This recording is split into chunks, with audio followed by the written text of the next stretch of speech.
Deep Water, out on Amazon Prime, directed by Adrian Lyne, who returns after a 20-year break from directing movies for this self-described erotic thriller starring Ben Affleck and Ana de Armas, which somehow manages to be neither very erotic nor very thrilling, instead being a strong candidate for the most boring and pointless movie of the year for me.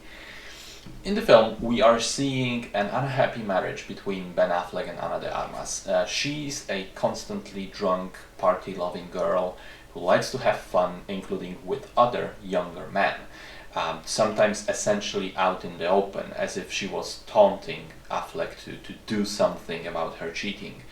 Meanwhile, he walks around all sad and passionless, doesn't do anything about it, instead taking care of his snails in the garage for some reason, and I'm not making this up.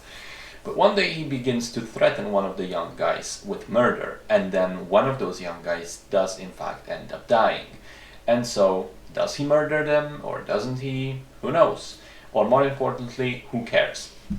The film is atrocious. It's boring, pointless, it's uninteresting. Some of the things, like the snails that I've mentioned, or Ben Affleck's mountain biking, have no reason to even be in the film. Other things, like him not caring, but simultaneously maybe actually caring, are kind of contradictory and make no sense. Affleck gives a performance that is at the same time tired and tiring.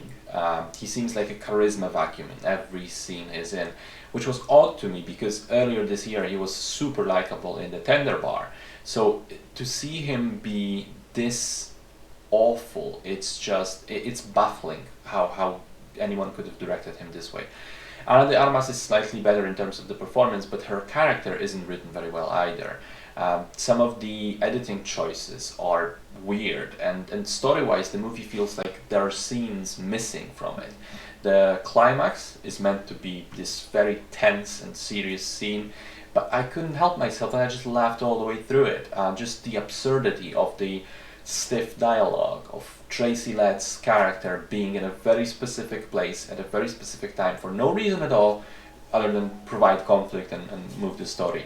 The ridiculous chase that follows, and the action sequence of someone who very clearly isn't Ben Affleck, but Ben Affleck's stunt double riding the mountain bike. It was all at the same time hilarious and embarrassing. And the ending made me go, what?